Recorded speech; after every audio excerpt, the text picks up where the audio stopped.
What if, just hypothetical, we made a game about an Italian plumber jumping on chestnuts, collecting massive gold coins and breaking bricks with his head? You think that would sell? I bet it would.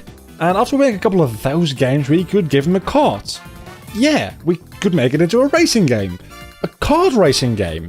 And such was it that the spin-off genre kart racing was created. Through the years, Mario has had countless kart racing games. Every Nintendo console has had one, but he's not the only one. Our little red friend here has started a trend. If you're successful in the gaming series, you make a kart racer out of it. It's just a natural way of things, a law of nature.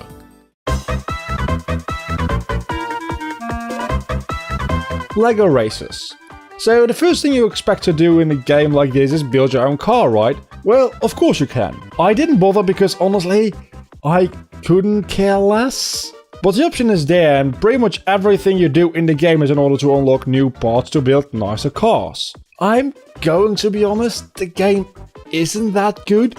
The controls are really awkward and stiff, and I'm not going to make a lot of friends by saying this, but it reminds me of Toy Story Racing. Of course, that game controls much better than this, but they're both kart races where your car doesn't behave like you would first expect. In Toy Story, you're driving a remote-controlled toy car, and the controls reflect that. In the same way, this game really makes you feel like you're driving a Lego car. And while I would compliment the developers on that, have you ever played with a Lego car? They don't exactly go where you want them to. The same goes for this game. Pressing the stick in a certain direction isn't as much as a let's go in this direction as it is a suggestion for the game to go in that general direction, maybe if it wouldn't be bothered too much by it. So why is it on this list? Certainly I'm not a huge fan. Well, there's two main reasons. The first being nostalgia. I know this game is not good, some even might say it's bad, but I just can't get myself to hate this game. The second reason is a more valid one, the power-up system. Just like in other kart races, there's items you pick up. Some are attacks, some are road hazards, some give you a boost, you get the general idea. Every item is recognizable through the color of the brick you pick up. That by itself is already a difference that creates a different playstyle.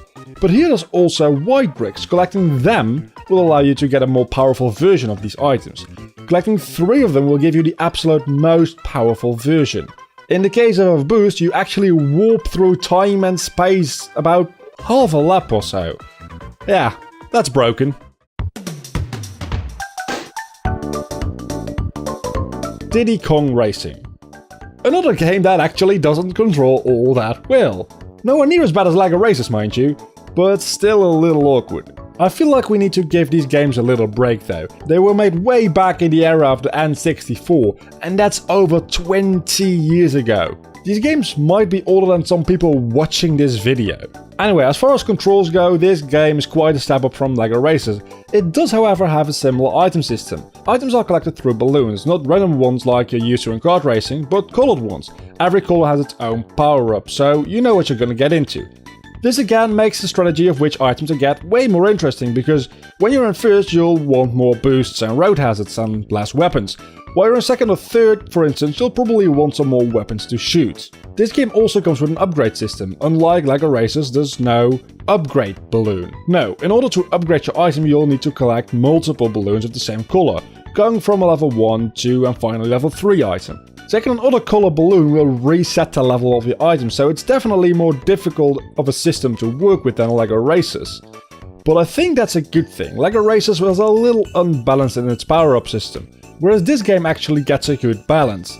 Not just in the system, but also how powerful the items are. But that's not all. You might think racing in mini-karts is fun, which it is, but how about we add hovercrafts for the water and even airplanes for some flying tracks? This helps with variety a lot and makes it so the game pretty much never feels like it's getting stale. I don't get why this isn't something that got picked up by more games.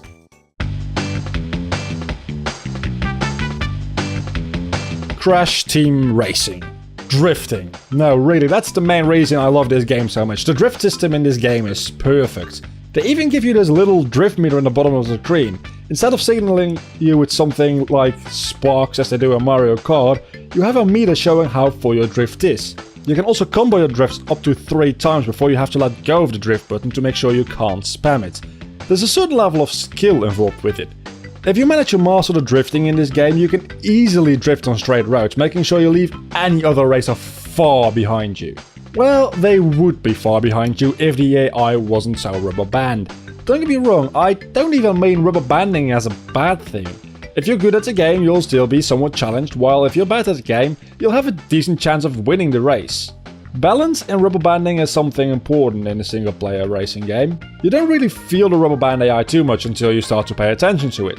Well, unless you're racing against the boss. Those guys are not balanced, but that's what makes him challenging and worthy of being a boss fight, right?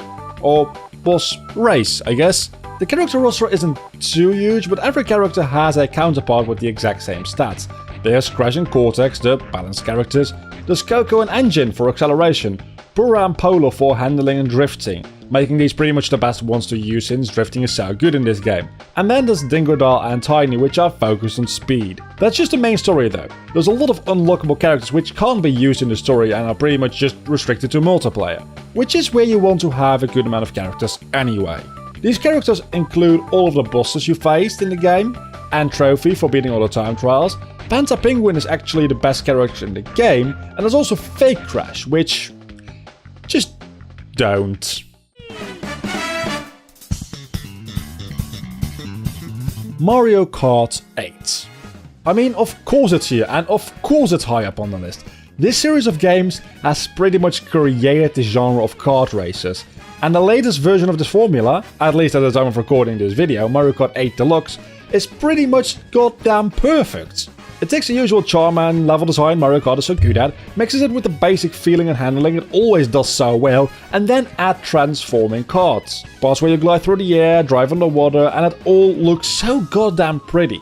You can also now hold 2 items at the same time, changing up the strategy for when to use items ever so slightly. Just like any Mario Kart, it has a new set of tracks, but also a set of tracks from all the Mario Kart games, and remaster them, even adding a new glider and gravity mechanics to the game to make sure they're very different from the original versions, yet still familiar to play. The most interesting part about this game is some races aren't actually lapping around. In some cases you race just from a starting point to a finish point, and the laps are little more than checkpoints along the track.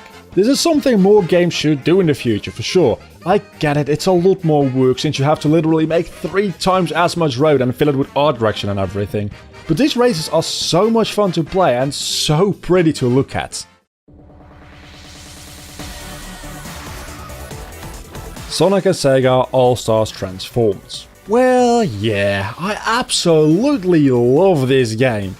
It doesn't really have anything resembling a story mode, not a good one at least, but hey, we're here to race, not to watch a movie, so that's fine by me, and racing, oh boy, this game does that well.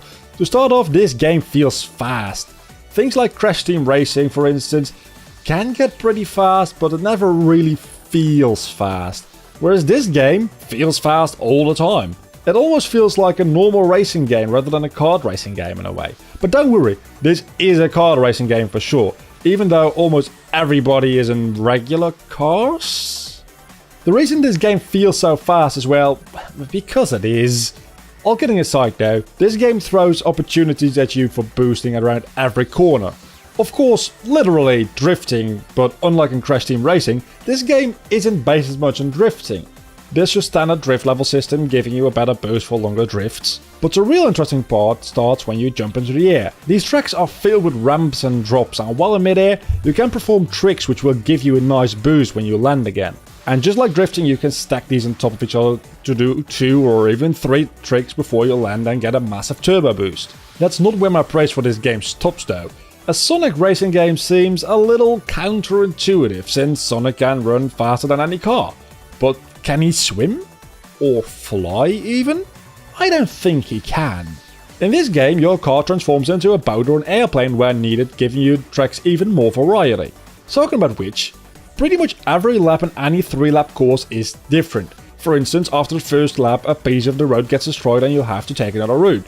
Maybe you jump down into the river below, or maybe you fly over the broken piece of road. The game does this all while looking very, very pretty. When making a racing game, it's rather easy to skip on the details in the environment, since the player will be speeding past most of the time anyway. But this game crafts a world that's so alive, it's actually a little scary how much work is put into them. The changing laps never feel forced since they are caused by parts of the world themselves. I could go on for a long time about how good this game is. From the controls to the level design, its character roster, it all just comes together to be my favorite kart racing game to this day. Thanks for watching this video. This is actually a video I put a lot of work into, so I hope you guys enjoyed. If you did, don't forget to leave a like and subscribe. Also hit that bell icon to get notified every single time I upload. While you're down there, you might as well let me know what your favorite kart racing game is in the comments. Until the next time, bye.